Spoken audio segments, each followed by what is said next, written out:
Hello everyone, कैसे हैं आप सभी लोग। मैं जयवंत दास प्रैक्टिस गुरु नर्सिंग कोचिंग क्लासेस के प्लेटफॉर्म पे आप सभी लोगों का स्वागत करता हूं।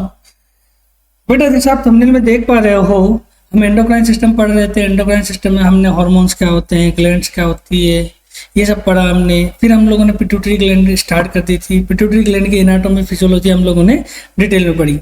आज का जो हमारा टॉपिक होने वाला है वो टॉपिक रहेगा बेटा हमारा थायराइड ग्लैंड के ऊपर। आगे बात समझ में कि सर थायराइड ग्लैंड क्या है, कहाँ पर है, कौन से हार्मोन बनाती हैं, उन हार्मोन को बनाने के लिए क्या क्या इसको चाहिए, वो हार्मोन किस हार्मोन के स्टिमुलेशन के कारण रिलीज हो रहे हैं और वो हार्मोन हमारी बॉडी में काम क्या कर रहे हैं, ये सब कुछ अब हम थायराइड ग्लैंड के अंदर पढ़ने जा रहे हैं। आज हम बेसिक एनाटॉमी फिजियोलॉजी पढ़ेंगे इसके अंदर, फिर हम इसका हार्मोन के सिंथेसिस देखेंगे और फिर हम देखेंगे हार्मोन्स के फंक्शन और कुछ पोर्शन की इनके ज्यादा सिक्रेशन से क्या होता है और कम सिक्रेशन से क्या होता है। जब हम मेडिकल सर्जिकल पढ़ेंगे थायराइड ग्लैंड का या इसकी एब्नॉर्मलिटीज पढ़ेंगे तो उसमें हम डिटेल में एब्नॉर्मलिटीज पढ़ेंगे। आगे बात समझ में यहाँ तक। तो अगर मैं बात करूं थायराइड ग्लैंड के बारे में, किसके बारे में बेटा, थायराइड ग्लैंड के बारे में, तो आपको पता होना चाहिए कि जो थायराइड ग्लैंड है बेटा वो बटरफ्लाई शेप की होती है। कैसी होती है बेटा, बटरफ्लाई शेप की। अगर आप देखो ध्यान से, ये देखो, अगर बात करूं बेटा मैं थायराइड ग्लैंड की, किसकी बात करूं बेटा मैं, थायराइड ग्लैंड की, तो आप सामने देख पा रहे हो कि थायराइड कैसी होती है बेटा, बटरफ्लाई शेप की। ठीक है, ये देखो कैसा शेप है बेटा इसका, बटर फ्लाई शेप दिख गया इसका। ठीक है सर एक तितली के आकार की संरचना है, ये देखो कुछ इस तरीके की संरचना है इसमें। ठीक है सर, अब जब मैं इस संरचना को देख रहा हूं बेटा तो मुझे एक चीज देखने को मिल रही है सर, इसमें एक लोब इधर है, एक लोब इधर है। आगे बात समझ में सर, ये हो गया हमारा राइट लोब, ये हो गया हमारा लेफ्ट लोब। क्लियर हो गई बात यहां तक समझ में। ठीक है सर, इन दोनों लोब को आपस में एक चीज है, एक बंडल है टिश्यूज का जो इन दोनों को आपस में जोड़ रहा है। इसे हमने नाम दिया सर इस्थमस। क्या नाम दिया बेटा, इस्थमस। आगे बात समझ में कि सर थायराइड ग्लैंड एक बटरफ्लाई शेप की ग्लैंड है। ठीक है, जिसके कितने लोब है बेटा, दो लोब हैं, और इन दोनों लोब को आपस में जो जोड़ रहा है उसे हमने क्या नाम दिया सर, इस्थमस। ठीक है, हम साथ ही साथ नोट्स भी बनाते जाएंगे और नोट्स में आपको लाइन टू लाइन लिखाऊंगा। तो मैं उम्मीद करता हूं कि आप मेरे साथ बैठ के इस पूरी क्लास के नोट्स भी प्रिपेयर करोगे। क्लियर हुई बात बेटा यहां तक। ठीक है सर, तो अब मैं थोड़ा इसके बारे में लिखूं आपको समझाने के लिए। तो चलो अब हम नोट्स बनाते जाएं। तो पहले आज का हमारा टॉपिक क्या है बेटा, सर हमारा टॉपिक है थायराइड ग्लैंड। ठीक है बेटा, ये हमारी हो गई हेडिंग। अब बात करूं सर मैं थायराइड ग्लैंड के बारे में, तो हम बोल सकते हैं बेटा, क्या बोलेंगे सर थायराइड ग्लैंड के बारे में, हम लिखो इट इज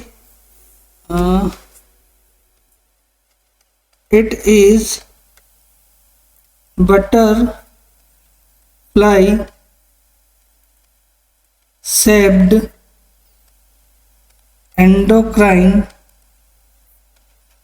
ग्लैंड। कैसी है सर, ये बटरफ्लाई शेप की। एक बात तो ये समझ में आ गई। ठीक है बेटा, आगे लिखूं which is located eight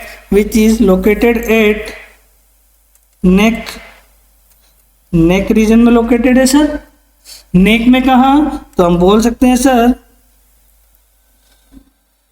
anterior to the trachea. कहाँ लोकेटेड है सर, ट्रेकिया के एंटीरियर में।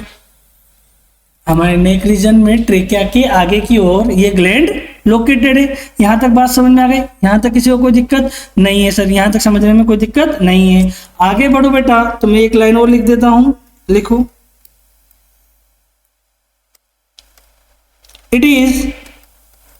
it is extend extends from the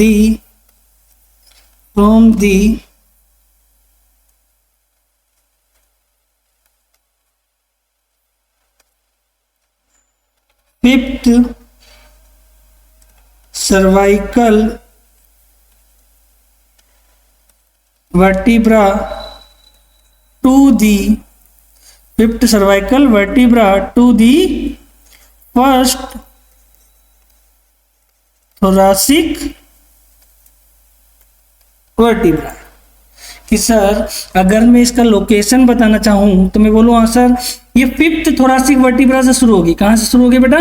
fifth thoracic vertebra से शुरू होगी और एंड कहां होगी सर? ये फर्स्ट थोरासिक वर्टिब्रा पे। देखो अगर हम देखें तो अगर हम लेटरल व्यू बनाए, कैसा बनाए बेटा? Lateral view. तो आप देखो कि ये sir C1 C2 C3 C4 C5 C6 C7 और T1, ये हो गए C1 C2 C3 C4 C5 C6 और T1। तो C5 आप देखो कि सर C5 से लेके T1 तक जो ग्लैंड या जो ऑर्गन लोकेटेड है उसे हमने क्या नाम दिया सर? Thyroid gland. आ गई बात समझ में? और अगर बेटर वर्ड में मैं समझाऊं तो हम ये भी कह सकते हैं सर कि ये इसका जो स्थमस है, क्या बेटा? इसका जो स्थमस, मैंने बताया स्थमस क्या है? दोनों लोब्स को आपस में जोड़ने वाला एक टिश्यू का बंडल है। क्लियर हो गया बेटा? तो वो कहां लोकेटेड है सर? स्थमस कहां लोकेटेड है? तो हम लिख सकते हैं कि अगर मैं लिखूं बेटा इन रिलेशन टू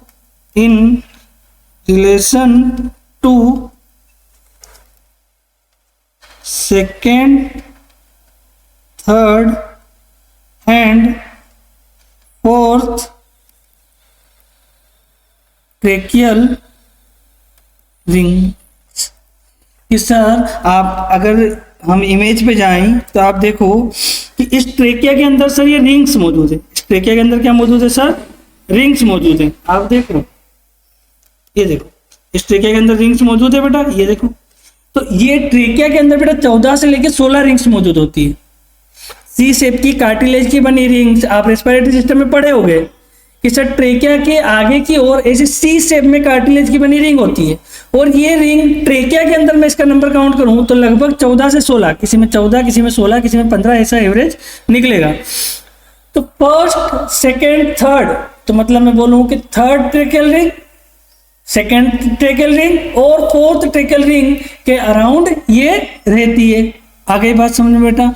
और अगर मैं बोलूं बेटा इसके लिए एक और वर्ड यूज कर सकता हूं मैं, और क्या बोल सकता हूं बेटा कि मैं ये कह सकता हूं कि जस्ट बिलो दी लैरिंग्स, या मैं इसे लिख दूं ब्रैकेट में जस्ट बिलो दी लैरिंग्स।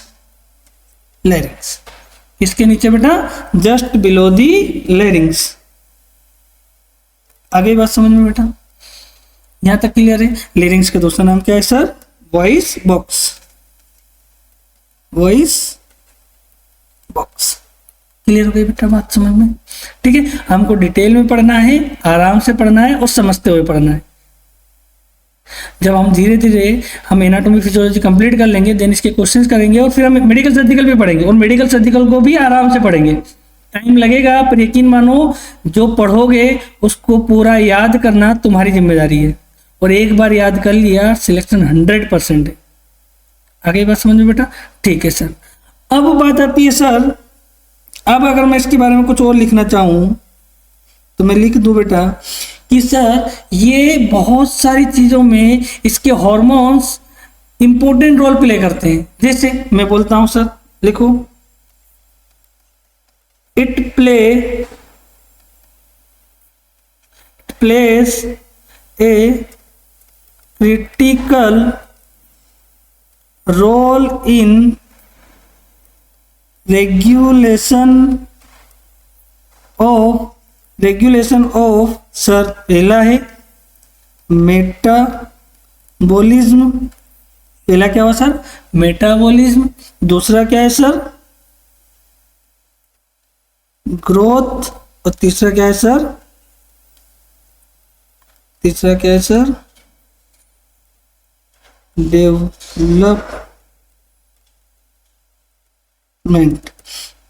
ठीक है कि सर ये हार्मोन और ये ग्लैंड बहुत इंपॉर्टेंट रोल प्ले करेंगे किसमें सर, हमारे मेटाबॉलिज्म। किसमें बेटा, हमारे मेटाबॉलिज्म। कैसे सर, सर T3 देखो, इससे हार्मोन तो निकलेंगे, वो कौन सा होगा बेटा, T3 और T4, T3 और T4।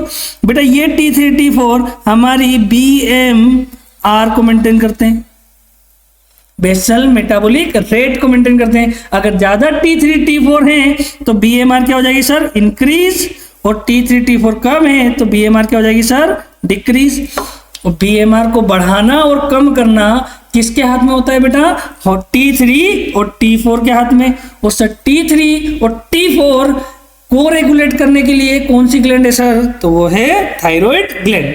आगे बात समझ में आता है, मतलब सर अगर मैंने कुछ खाया और उसका बॉडी में यूटिलाइजेशन किसके ऊपर डिपेंड कर रहा है, थायराइड ग्लैंड के ऊपर, थायराइड ग्लैंड के हार्मोन्स के ऊपर। कि अगर मान लो मेरे अंदर T3 T4 ज्यादा रिलीज होंगे तो मेरा मेटाबॉलिज्म फास्ट होगा, ज्यादा होगा, मतलब मैं कितना भी खाऊं मेरा वेट गेन नहीं हो सकता। लेकिन अगर मेरे अंदर T3 T4 कम है तो मेरा बेसल मेटाबॉलिक रेट या BMR कम होगा, स्लो होगा।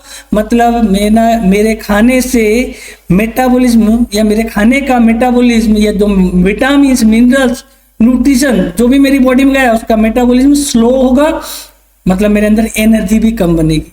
और वो स्लो मेटाबोलाइज्ड होगा तो वो मेरे बॉडी में डिपॉजिट होगा और मेरा वेट क्या होगा सर, इंक्रीज होगा। मतलब एक चीज समझ में आती है, अगर T3 T4 बढ़ता है तो वेट डिक्रीज होता है, अगर T3 T4 कम होता है देन वेट इंक्रीज होता है। अगर T3 T4 बनेगा तो बेसल मेटाबॉलिक रेट बढ़ेगी तो बेटा हीट प्रोडक्शन बढ़ेगा, इंक्रीज। ये मैं बोलूं बेटा, अरे भैया हम खाना खाएंगे तो एटीपी बनेगी, एनर्जी का प्रोडक्शन बढ़ेगा, तो एटीपी का प्रोडक्शन बढ़ेगा, तो एटीपी का प्रोडक्शन बढ़ेगा बेटा तो हीट भी ज्यादा बनेगी। मतलब सर T3 T4 बढ़ने से हीट हमारी बॉडी में ज्यादा बनेगी तो हमको हीट इनटॉलरेंस हो जाएगा। वही अगर कम हो गया सर तो एटीपी कम बनेगी। क्या बनेगी बेटा, एटीपी कम बनेगी। जब एटीपी कम बनेगी बेटा तो हमारी बॉडी टेम्परेचर कम रहेगा तो हमको कोल्ड इंटॉलरेंस होगा।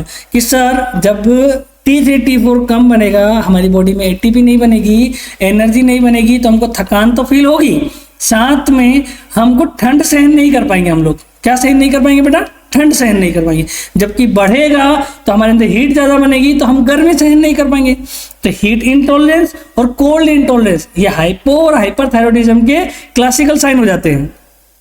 क्लियर है, अभी हम उस पे जाएंगे।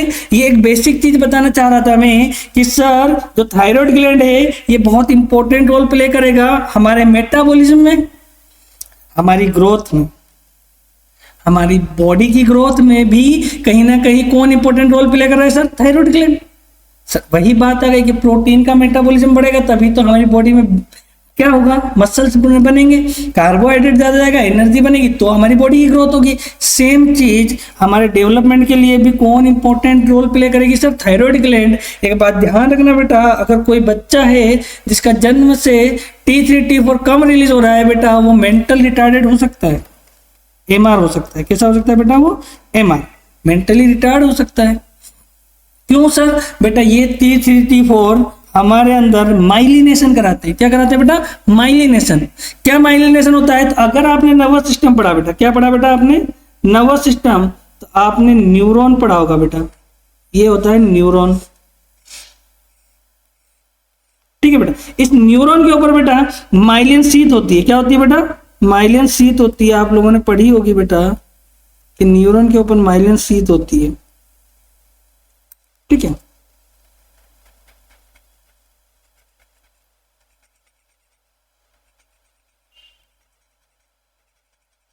ठीक है, ये माइलिन शीथ है। और आप एक चीज देखो, ये फैट की बनी होती है बेटा, काय की बनी होती है, पेट की, और जो हमारे अंदर जो नर्व इंपल्स ट्रेवल करते हैं, क्या ट्रेवल करते हैं बेटा, नर्व इंपल्स, वो नर्व इंपल्स ऐसे ट्रेवल करते हैं। अगर ये माइलिन शीथ प्रॉपर नहीं बनेंगे तो नर्व इंपल्स स्लो डाउन रहेंगे, स्लो ट्रेवल करेंगे। नर्व इंपल्स अच्छे हैं तो ये फास्ट ट्रेवल करेंगे, सॉरी माइलिन शीथ प्रॉपर बनी हुई है ये फास्ट ट्रेवल करेंगे। ये जो माइलिन शीथ है ये डिस्ट्रॉय होती है, जिससे एक बीमारी बनेगी, वो हम आगे पढ़ेंगे, मल्टीपल स्क्लेरोसिस। आगे बात समझ में, पर एक बात समझ में आ रही है कि थायराइड ग्लैंड और उसके हार्मोन हमारे ब्रेन के डेवलपमेंट के लिए भी बहुत इंपॉर्टेंट रोल प्ले करते हैं।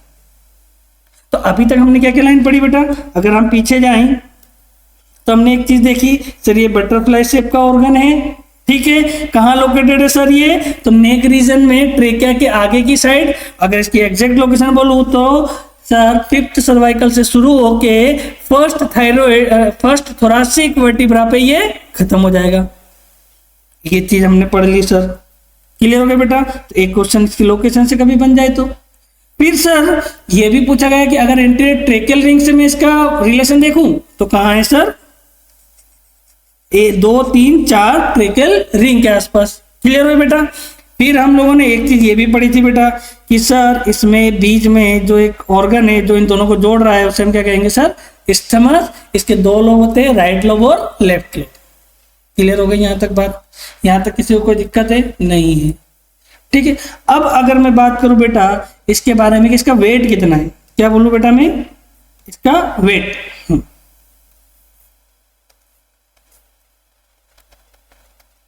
बेटा इसका वेट अराउंड 25 to 30 ग्राम होता है। कितना होता है बेटा, 25 to 30 ग्राम।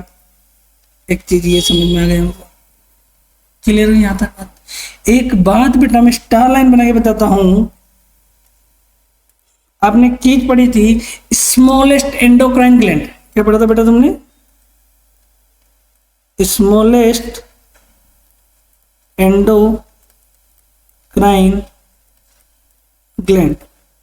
तो तुमने बोला था बेटा सर या तो बोलोगे तुम पिट्यूटरी ग्लैंड या बोलोगे तुम बेटा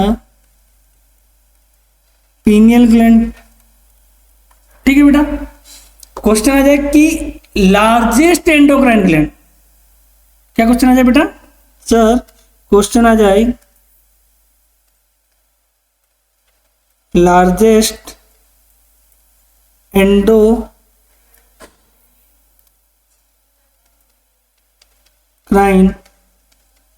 ग्लैंड, तो हम बोलेंगे सर थायराइड ग्लैंड, ठीक है बेटा, थायराइड ग्लैंड। क्लियर हुई बात बेटा यहाँ तक, ठीक है सर। एक चीज और समझ में आ गई कि ये लार्जेस्ट एंडोक्राइन ग्लैंड है बेटा। वर्ड ध्यान रखना, अगर पूछा जाए largest gland of the human body, तो बेटा एक चीज समझना, largest gland of the human body में पूछे जाए तो आंसर जाता है लीवर, क्योंकि लीवर एक ग्लैंड है, बात वो है कि वो एक्सोक्राइन ग्लैंड है, ठीक है बेटा। लेकिन पूछा जाए लार्जेस्ट एंडोक्राइन ग्लैंड कौन सी है, देन आंसर क्या जाएगा बेटा, थायराइड ग्लैंड। क्लियर हो गई यहाँ से बात, ठीक है। अभी बात कर रहा था सर मैं वेट की, किसकी बात कर रहा था बेटा, वेट की, कि सर इसका वेट कितना होता है, तो हमने क्या बोला कि 25 से 30 ग्राम। ये वेट बेटा वेरी करता है, तो मैं बोल सकता हूं बेटा, एक लाइन यहाँ पे लिख दूं मैं, है ना, क्या लिखूंगा, weight can vary depend upon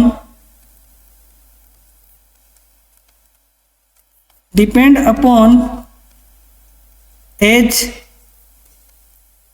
sex या जेंडर, एज सेक्स या जेंडर और प्रेगनेंसी मतलब अब कुछ फैक्टर हैं जो इसके वेट को कम ज्यादा कर देते हैं, जैसे एज, छोटे बच्चे की थायराइड छोटी होगी वेट कम होगा, सेम मेल में शायद इसका वेट ज्यादा हो सकता है, फीमेल में इसका वेट कम हो सकता है, प्रेगनेंसी में इसका वेट बढ़ सकता है।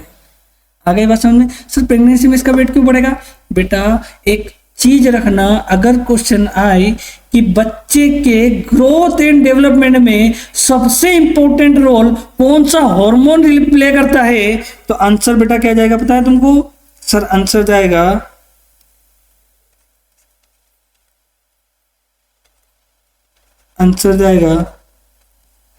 थायरोक्सिन। क्या आंसर जाएगा बेटा? थायरोक्सिन। मतलब मैं बोल दूं बेटा, it play important role in growth and development of fetus and newborn। तो बेटा जब एक बात सुनो कि बच्चे के ग्रोथ एंड डेवलपमेंट के लिए सबसे इंपॉर्टेंट हार्मोन थायरोक्सिन है और वो थायराइड ग्लैंड से निकल रहा है, तो सर कहीं ना कहीं ड्यूरिंग प्रेगनेंसी थायरोक्सिन का प्रोडक्शन बढ़ेगा, और अगर थायरोक्सिन का प्रोडक्शन बढ़ेगा तो सर डेफिनेटली एंडोक्राइन ग्लैंड बढ़ेगी। यहां तक ठीक है बेटा? चलो अब बात करता हूं बेटा कि सर इसके लोब्स के बारे में पढ़ते हैं। किसके बारे में पढ़ते हैं बेटा? लोब्स के बारे में। ठीक है सर, लिखो आगे मेरे साथ। It has two lobe. It has two lobes. कितने लोब्स है सर इसके? Two lobes which located either side of trachea. कि सर वो ट्रेकिया के एक इधर की साइड है, एक इधर की साइड है, और उन लोब्स, वो लोब्स का नाम क्या है sir? Right and left lobes. Clear हो गई बात बेटा?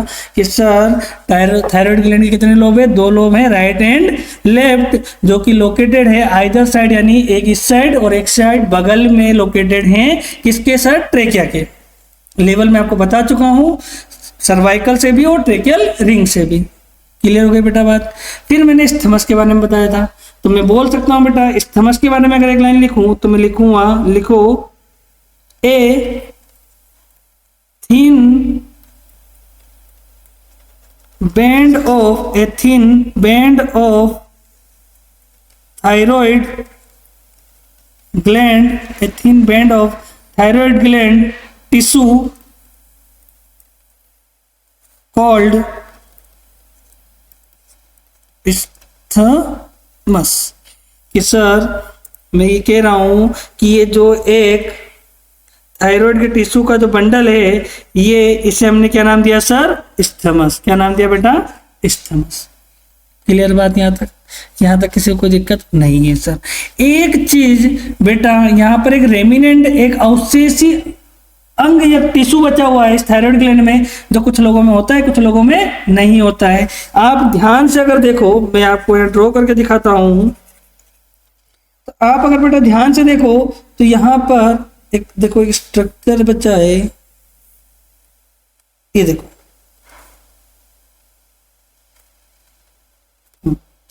ये स्ट्रक्चर दिख रहा है बेटा, ये ट्रायंगल शेप का।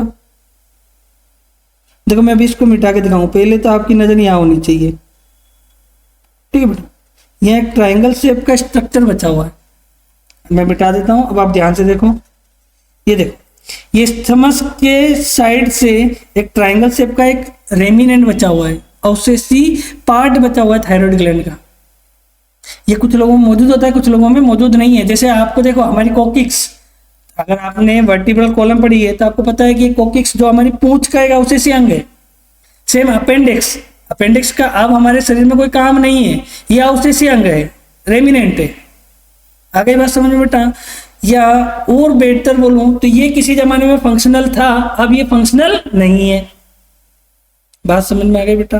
कि यहाँ पर एक डक्ट मौजूद थी पहले, आजकल वो डक्ट नहीं है। अब वो डक्ट, या मैं ऐसा भी कह सकता हूँ कि चाइल्ड, जब बच्चा जन्म में है, माँ के पेट में है, और जब छोटा है बच्चा तभी ये डक्ट मौजूद होती है, देन ये रेमिनेंट बन जाता है।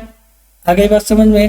तो मैं एक लाइन लिखूं बेटा, अगर क्या स्टार बना के अगर हम लाइन लिखे, क्या लिखेंगे बेटा? A small para middle lobes extend upward from the isthmus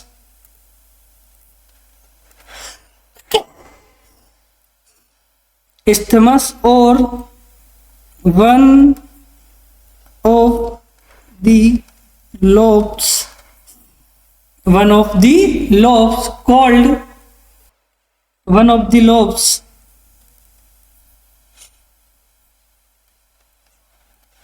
these lobes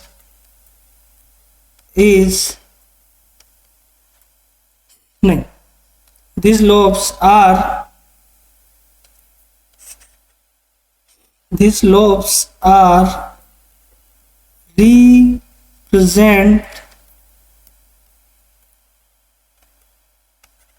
a remnants of thyroglossal duct। क्या बोला बेटा, अब समझते हैं हम लोग। मैं ये बोल रहा हूं बेटा कि जो ट्रायंगल शेप का, क्या बेटा, ये जो ट्रायंगल शेप का जो ऑर्गन दिख रहा है आपको, या मैं पार्ट बोलूं थायराइड ग्लैंड का, ये एक रेमिनेंट है बेटा। किसका रेमिनेंट है सर? ये थायरोग्लोसल डक्ट का। थायराइड ग्लोसल मतलब कहीं ना कहीं टंग की बात हो रही है। किसकी बात हो रही है बेटा? टंग। मतलब थायराइड और टंग के बीच में कोई डक्ट मौजूद थी, ये उसका रेमिनेंट है बेटा। एक बात समझ में आ गई। अब ये रेमिनेंट बेटा कई बार इस लोब से निकल सकता है, कई बार लोब से निकल सकता है, तो कई बार स्थमस से निकल सकता है। ये ही लाइन मैंने लिखी है। मैंने बोला है कि ए small pyramidal lobes extend upward, ऊपर की साइड जा रहा है, फ्रॉम दी स्थमस और वन ऑफ दी लोब, या किसी एक लोब से निकल सकता है या स्थमस से निकल सकता है। जो किसको रिप्रेजेंट कर रहा है sir? A remnant of thyroglossal duct, a remnant of thyroglossal duct. Clear हो गई बात यहां तक? यहां तक किसी को कोई दिक्कत? सर यहां तक कोई दिक्कत नहीं है। अब अगर आगे बढ़ू बेटा मैं, और मैं हेडिंग डालू ब्लड सप्लाई ऑफ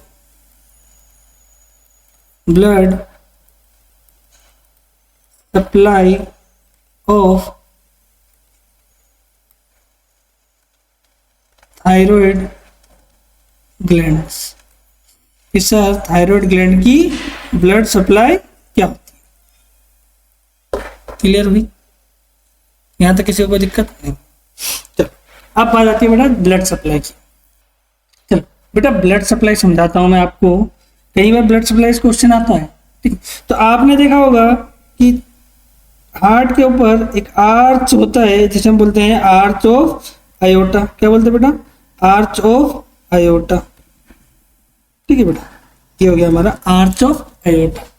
अब देखो, इस आर्च ऑफ आयोटा से एक ब्रांच निकलती है बेटा, जो जाती है ब्रेकियल प्लेक्सस के इधर। ये देखो, ये लेफ्ट पोर्शन, ये राइट पोर्शन, लेफ्ट और राइट।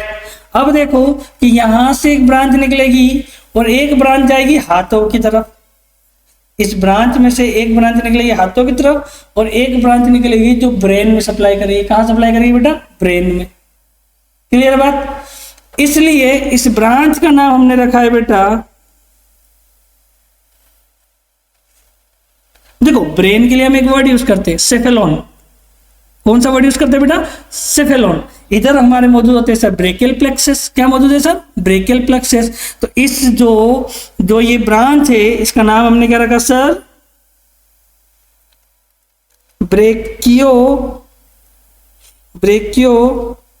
Brachiocephalic trunk. क्या बोला सर हमने? Brachiocephalic trunk. क्यों सर? सर ये वो वेन है, या सॉरी ये वो आर्टरी है जिससे सर एक तो जाएगा ब्रेकियल प्लेक्सस की ओर, इसकी एक ब्रांच जाएगी ब्रेकियल प्लेक्सस की ओर, और दूसरी जाएगी सर ब्रेन की ओर। किधर जाएगी सर? ब्रेन की ओर। क्लियर बात समझ में आई? ठीक है बेटा। अब सुनो, एक जाएगी सीधी और बनेगी कैरोटिड आर्टरी, कैरोटिड आर्टरी बनेगी। यही पे जो ब्रांच निकली है ये भी बनेगी सर कैरोटिड आर्टरी। क्या बनेगी sir? Carotid, right carotid artery, left carotid artery. आ गई बात समझ में आता?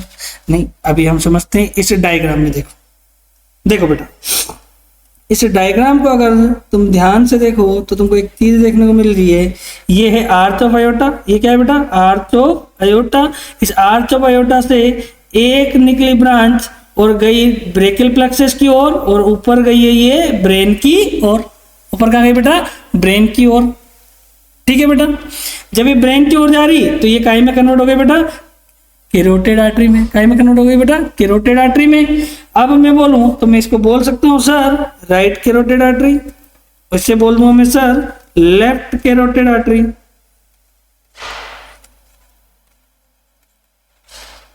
राइट कैरोटिड आर्टरी और लेफ्ट कैरोटिड आर्टरी। बात समझ में आई यहाँ तक? ठीक है सर। अब देखो बेटा, वापिस से आते हैं हम। हमने हेडिंग डाली सर कि blood supply of thyroid gland.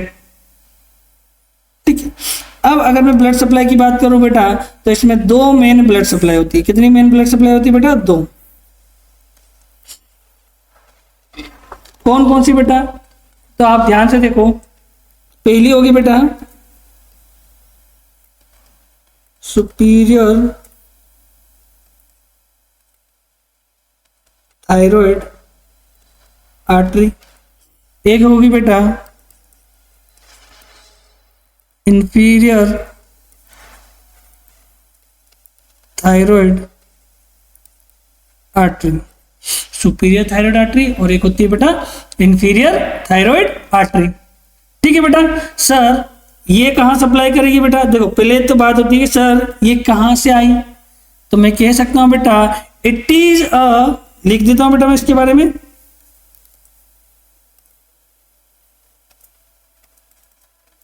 it is a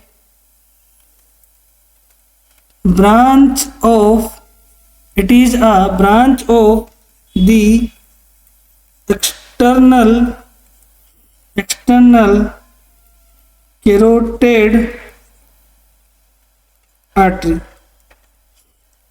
it is a branch of external carotid artery। ये देखो ये इमेज में दे रखा है। अगर हम फिर से इरेज करके देखें तो आप देख पा रहे हो ये गई सर एक्सटर्नल कैरोटिड आर्टरी, एक इधर एक जा रही है सर इधर। ठीक है बेटा, इन सब में ये ऊपर गई यहां तक, देखो ये यहां तक आई, ये यहां तक आई।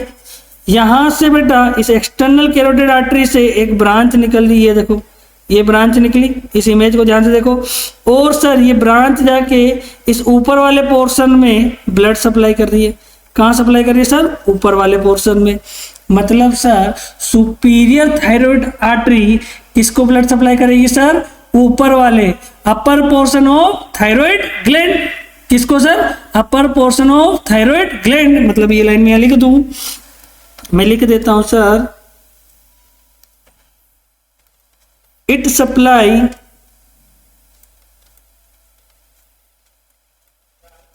Upper part of thyroid gland, upper part of thyroid gland. Clear हो गई बेटा बात यहां तक? क्लियर। अब अगर बात करूं बेटा मैं इंफीरियर थायराइड आर्टरी की, किसकी बात करूं बेटा मैं? इंफीरियर थायराइड आर्टरी की। तो मैं कह सकता हूं बेटा, देखो पहले इसके बारे में लिखते हैं, देन मैं एक्सप्लेन करता हूं। मैं बोलूं it is branch of thyrocervical trunk।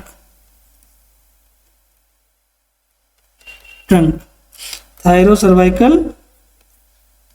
Trunk. आगे बात समझना क्या होता है थायरोसर्वाइकल ट्रंक, मैं समझाता हूं। ठीक है, या मैं ऐसा बोल सकता हूं कि थायरोसर्वाइकल trunk which is branch of the सब क्लेवियन आर्टरी। आ जाओ हमारे डायग्राम के ऊपर, देखो बेटा पहले हम इसको क्लीन करते हैं। अब ध्यान से देखो तुम कि इंफीरियर थायराइड आर्टरी, एक लाइन और लिख देते हैं इसमें, इट सप्लाई, लिख देता हूं, हालांकि नीचे लिखना चाहिए, मैं साइड में लिख रहा हूं, आप लोग नीचे लिख लेना। मैं लिख रहा हूं बेटा, it supply lower portion of thyroid gland. किसको सप्लाई करती है sir? Lower portion of thyroid gland. आ गई बात समझ में यहाँ तक? ठीक है, अब आ जाओ बात पे। मैं ये कह रहा हूं बेटा कि जो थायराइड ग्लैंड का लोअर पोर्शन है, कौन सा पोर्शन सर? ये लोअर पोर्शन, ये देखो, इस लोअर पोर्शन में ब्लड सप्लाई कौन करेगी सर? Inferior thyroid artery. कौन सप्लाई करेगी सर? Inferior thyroid artery. अब अगर मैं बात करूं कि सर ये इंफीरियर थायराइड आर्टरी आई कहां से, तो हम बता दें कि सर ये है, किसकी ब्रांच है सर? थायरो सर्वाइकल ट्रंक की। आजा बेटा अंदर, थायरो सर्वाइकल ट्रंक की। और सर ये जो थायरो सर्वाइकल ट्रंक है ये कहां से आई है? तो बेटा ये आई है सब क्लेवियन आर्टरी से। कहां से आई है बेटा? सब क्लेवियन आर्टरी से आई है। ठीक है बेटा, अब आ जाते हैं मेन बात पे कि अब तुम देखो कि सर ये क्या है सर? ये हो गई हमारी लेफ्ट सब क्लेवियन आर्टरी। क्या है बेटा? ये हो गई हमारी लेफ्ट सब क्लेवियन आर्टरी, ये हो गई हमारी राइट सब क्लेवियन आर्टरी। ये क्या है बेटा? हमारी राइट सब क्लेवियन आर्टरी। फिर तुम ध्यान से देखो कि इस लेफ्ट और राइट सब क्लेवियन आर्टरी से एक आर्टरी निकल रही है, ये इधर गई, ये देखो ये इधर की साइड आई। क्लियर हुई बात? तो बेटा ये जो आर्टरी निकल रही है, इस आर्टरी को हमने क्या नाम दिया सर? देखो इस आर्टरी को ध्यान से देखो, इसमें से कुछ ब्रांच ऐसे ये और निकली है, ये और निकली है। तो बेटा इस ब्रांच में आप ध्यान से देखो, ये क्या कह रहा है? थायरो सर्वाइकल ट्रंक, मतलब सर ये दो जगह ब्लड सप्लाई करेगी, एक करेगी थायराइड में और एक करेगी बेटा ये सर्वाइकल रीजन में। कहां करेगी सर? सर्वाइकल रीजन में। इसलिए सर इसका नाम रखा हमने थायरो सर्वाइकल ट्रंक कि सर वो आर्टरी जो दो ऑर्गन में ब्लड सप्लाई कर रही है, उसके लिए पीछे हम वर्ड यूज करते हैं ट्रंक। और सर ये कहां कहां सप्लाई करेगी? तो थायराइड प्लस सर्वाइकल रीजन में, थायराइड प्लस सर्वाइकल रीजन में। इसलिए हमने इसका क्या नाम रखा sir? Thyro cervical trunk. Clear हुई बात यहां तक? हाँ, तो क्या बोला बेटा मैंने? थायरो सर्वाइकल ट्रंक, मतलब सर जो थायरो सर्वाइकल ट्रंक है वो किसकी ब्रांच है? सब क्लेवियन आर्टरी की। सब क्लेवियन आर्टरी से एक ब्रांच निकली जिसको हमने नाम दिया थायरो सर्वाइकल ट्रंक। और ये thyro cervical trunk sir lower portion of thyroid gland को सप्लाई कर रहा है। आ गई बात समझ में? यहाँ तक किसी को कोई दिक्कत? यहाँ तक किसी को कोई दिक्कत नहीं है? अगर दिक्कत हो तो बता दो भैया। क्लियर हो गई बात? आगे बढ़ते हैं। कुछ लोगों में, मतलब अधिकतर लोगों में तो होती है बेटा, कुछ लोगों में एब्सेंट होती है, कुछ लोगों में मौजूद होती है। ठीक है, देखो कुछ लोगों में एक आर्टरी दिख रही होगी बेटा तुमको, ये वाली आर्टरी दिख रही है, ये वाली आर्टरी। क्लियर है? इस आर्टरी का नाम है बेटा थायराइड आइमा आर्टरी। क्या नाम है बेटा इसका? थायराइड आइमा आर्टरी। आ गई बात समझ में बेटा? कई बार ये आर्टरी बेटा क्या करेगी? तो ये इंफीरियर पोर्शन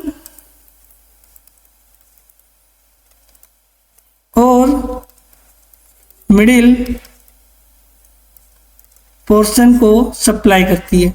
ठीक है बेटा, याद रखना ये कुछ लोगों में होती है, कुछ लोगों में नहीं होती है। कभी क्वेश्चन आ जाएगा कि सर ये आइमा आर्टरी कहाँ मौजूद है, तो बोलना थायराइड ग्लैंड में।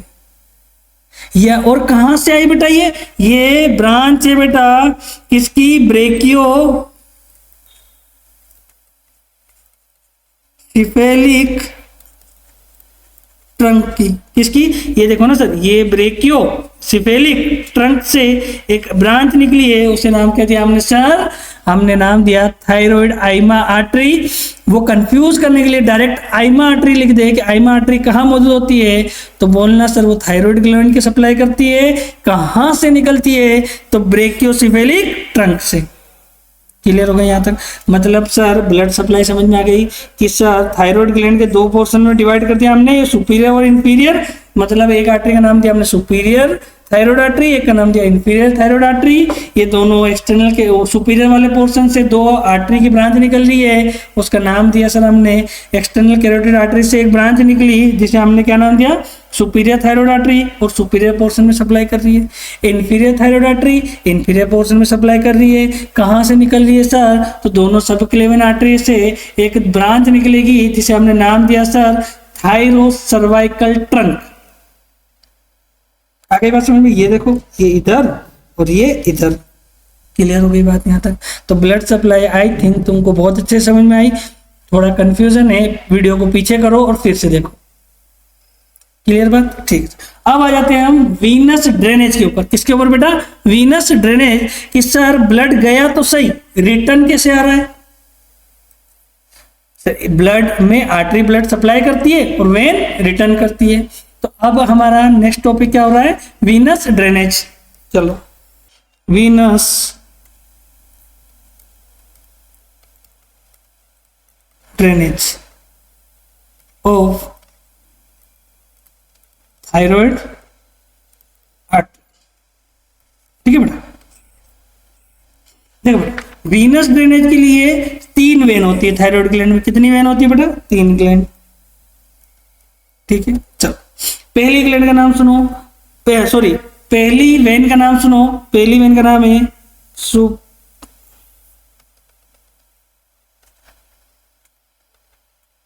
सुपीरियर थायराइड वेन, दूसरी का नाम है सर मिडिल थायराइड वेन, और थर्ड का नाम है सर इंफीरियर थायराइड वेन। ठीक है बेटा, तो सर वीनस रिटर्न के लिए कितनी वेसल्स है, 3। कितनी वेन है, 3। पहली है सर सुपीरियर थायराइड वेन, दूसरी है मिडिल थायराइड वेन, और थर्ड वन क्या है बेटा, इंफीरियर थायराइड वेन। अब आ जाते हैं सर कि सर ये सुपीरियर थायराइड वेन कहां से ब्लड लेके आएगी, ऊपर वाले पोर्शन से। तो हम लिख सकते हैं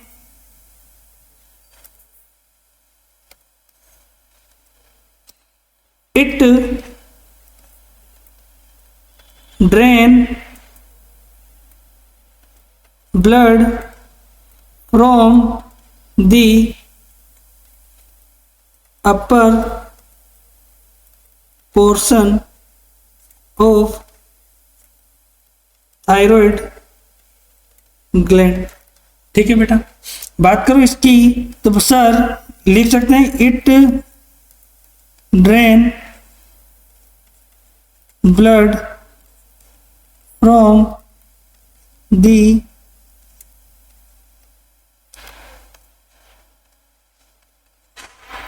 मिडल पोर्शन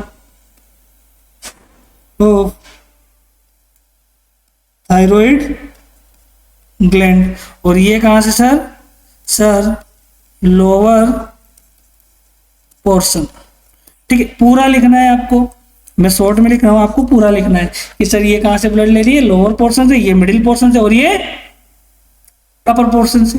क्लियर हो गई।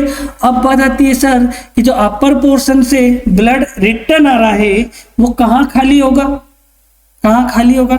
बात देखो, मैं बात करूं बेटा कि रिटर्न ब्लड गया तो नीचे से, अब ऊपर से रिटर्न आ रहा है। तो अगर रिटर्न की बात करें हम, वीनस रिटर्न की, तो बेटा देखो सुपीरियर पोर्शन से, यहां से एक वेसल्स ने इस ऊपर वाले पोर्शन से ब्लड लिया और जाके इसमें डाल दिया।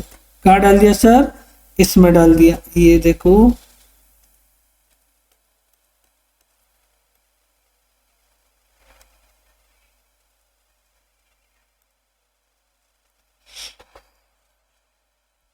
ये डाल दिया बेटा इसने,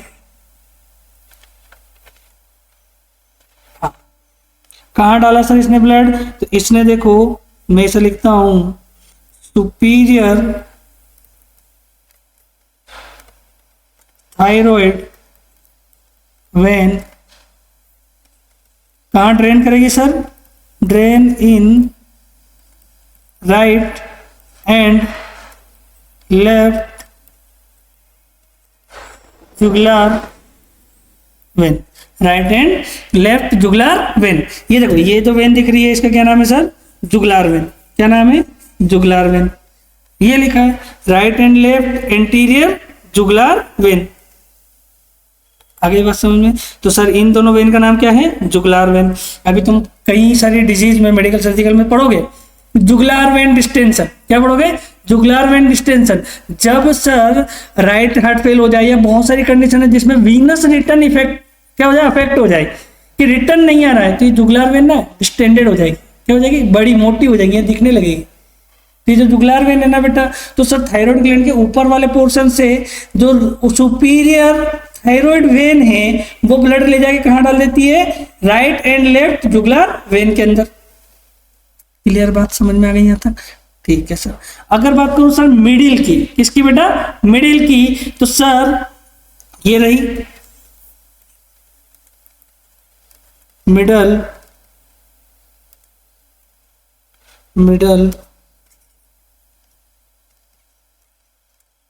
थायराइड वेन कहाँ ड्रेन करेगी सर, कहाँ ड्रेन करेगी सर, ये करेगी इंटरनल जुगुलर वेन में।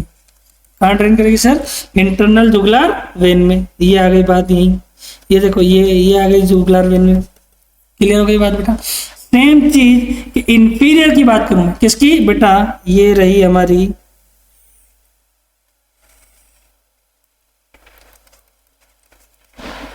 Inferior thyroid when. तो बेटा ये ड्रेन करेगी, क्या करेगी, ड्रेन कहाँ करेगी सर, तो ये ड्रेन करेगी ब्रेकियो सिफेलिक वेन। किसमें करेगी बेटा, ये देखो ये दोनों ने ये जो नीचे वाले पोर्शन से जो रिटर्न आ रहा है ये कहाँ आ रहा है सर, ब्रेकियो सिफेलिक ट्रंक में। आ गई बात समझ बेटा, क्लियर हो गई बात समझ में यहाँ तक, यहाँ तक किसी को कोई दिक्कत, मतलब तुमको ब्लड सप्लाई समझ में आ गई। क्लियर हुई बात बेटा यहाँ तक कोई दिक्कत नहीं है सर। अब एक चीज आती है बेटा कोहार्स वेन। क्या बेटा, कोहार्स वेन, जैसे मैंने एक रेमिनेंट पढ़ाया था, क्या, थायरोग्लोसियल डक्ट, वो किसी टाइम में था अब नहीं है। ऐसे ही मैंने तुमको एक आइमा आर्टरी बताई। क्या बताया बेटा, आइमा आर्टरी, कि सर कुछ लोगों में मौजूद होती है, कुछ लोगों में मौजूद नहीं होती है। वैसे ही एक चीज और है बेटा, वो है सर, इसको स्टार बना के लिख लेते हैं अपन, कभी पूछ ले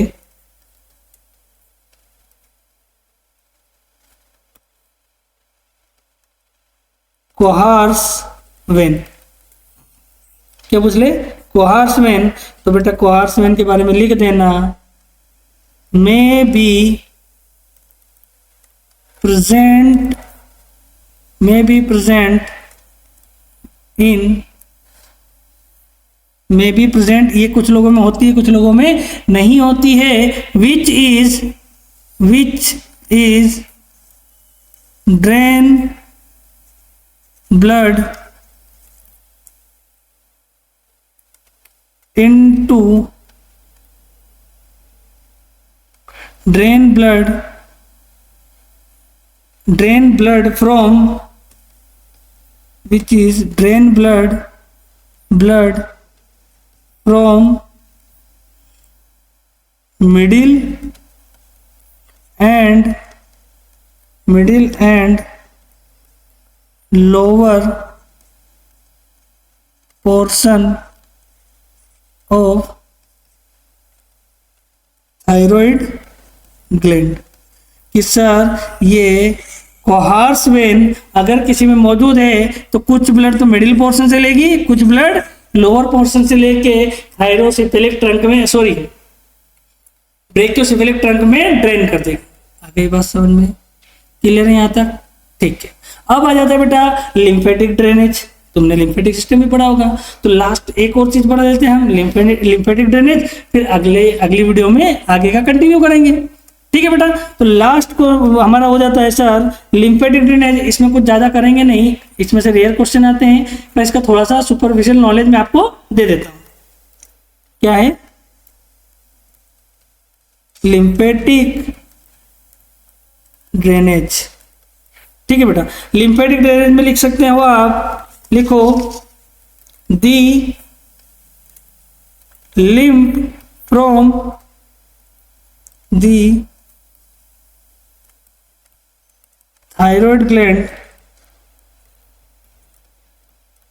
drains primarily into, क्या करेंगे, थायराइड ग्लैंड से लिम्फ को लेके कहाँ ड्रेन कर रहे हैं सर? ये 3 जगह ड्रेन करेंगे। कितनी जगह ड्रेन करेंगे? 3 जगह। पहले कहाँ कहाँ सर? प्राइमरली तो कहाँ करेंगे? प्री लेरिंजियल नोड में। इसका एक और नाम है बेटा डेल्फियन नोड। याद रखना डेल्फिन नोड कहाँ मौजूद है, या उसका दूसरा नाम क्या है? Pre laryngeal node. दूसरा कहाँ ड्रेन करेगी सर? ये और ड्रेन करेगी प्री ट्रेकियल नोड। और थर्ड वन होता है बेटा पेरा ट्रेकियल नोड। ठीक है बेटा, देखो प्री का मतलब होता है पहले और पेरा का मतलब होता है साइड में, तो वर्ड से ध्यान रखना, प्री मतलब ट्रेकिया से पहले वाला कुछ नोड है ये, और पेरा मतलब साइड में का नोड। ठीक है बेटा, यहां तक कोई दिक्कत तुमको नहीं है? ठीक है, और ये तीनों मैं कह सकता हूं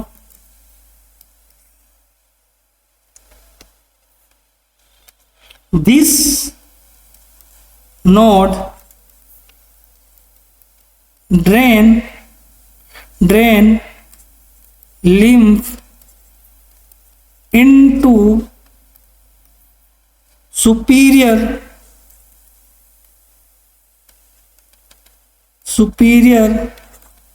deep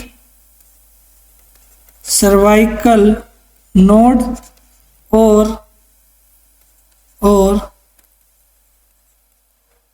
inferior deep cervical node. ठीक है बेटा, तो सर ये जो नोड है कौन कौन से सर? प्रीलेरेंजियल, प्रीट्रेकियल, पेराट्रेकियल, ये तीनों नोड लिम्फ को थायराइड ग्लैंड से ला करके कहां डाल देंगे सर? सुपीरियर और इंफीरियर डीप सर्वाइकल नोड के अंदर। आ गई बात समझ में आता? तो बेटा ये आज की क्लास यहीं पे रोक रहा हूं, इससे आगे हम हार्मोन्स और इसके बारे में पढ़ेंगे। तो आज की क्लास में इतना ही, मिलते हैं अगली क्लास में, तब तक के लिए बेटा टाटा बाय बाय।